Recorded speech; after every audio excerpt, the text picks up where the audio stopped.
Welcome to A Slice with Dice, a place for honest conversations about the realities of education. I'm Corey Alderdice, Executive Director of the Arkansas School for Mathematics, Sciences, and the Arts. I've spent nearly 2 decades navigating the joys, challenges, and unexpected moments that come with leading schools. Each week, I'll share what works, what doesn't, and everything in between when it comes to igniting the full potential of our communities. I'm excited to share this journey with you. So let's get started. Have you ever been in a meeting where you felt like half the people didn't need to be there? Maybe you've had moments where decision-making felt slower than molasses because of the endless back and forths. Well, here's a concept to chew on. Jeff Bezos' 2-pizza rule. Yes, it's about pizza, but it's also about revolutionizing how teams function, and it holds some powerful lessons for schools and educational leadership. The rule is simple. If 2 pizzas can't feed the team is too big. Bezos used this principle to build Amazon into one of the most innovative and efficient companies in the world. But it's not just a business strategy. It's a philosophy about how to structure teams for maximum impact. So how does this translate to education? Well, let's take a closer look. In schools, we often work in large committees or task forces.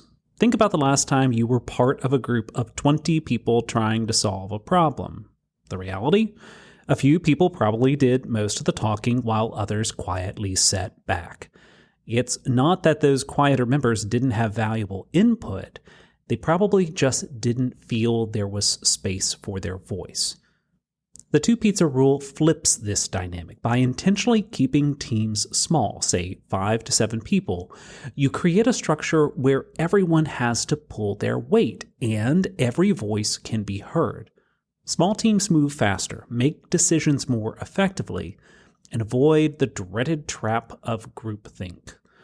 For a school leader, this means that instead of having a sprawling committee to tackle every issue, you form tight-knit groups with clear objectives and the autonomy to execute.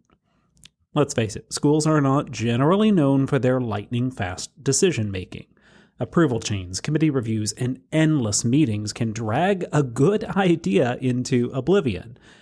The 2-pizza rule is all about cutting through that red tape. When you empower small teams to make decisions without waiting on higher-ups, you unlock a new level of agility.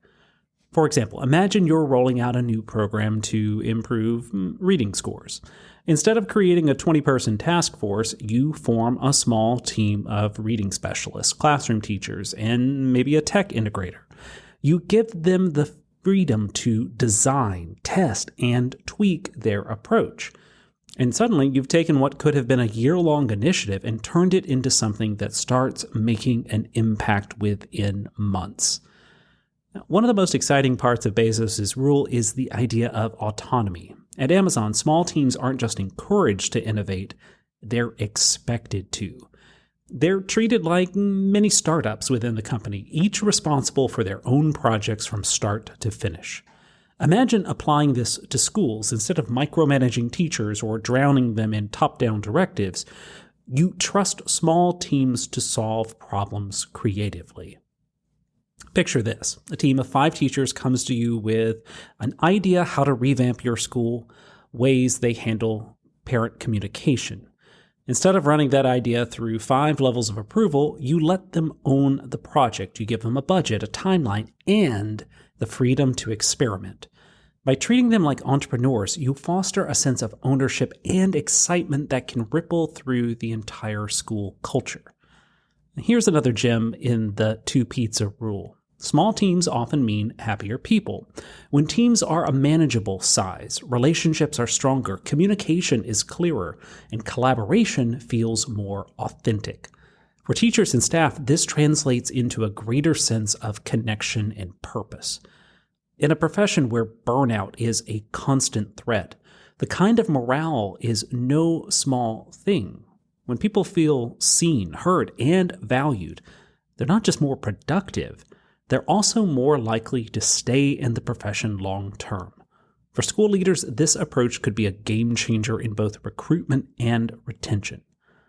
Ultimately, the two-pizza rule challenges us to rethink the way we structure leadership in schools. It asks us to move away from bloated committees and toward lean, focused teams that are empowered to act.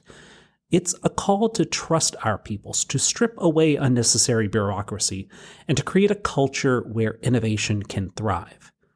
And maybe that's the most important takeaway.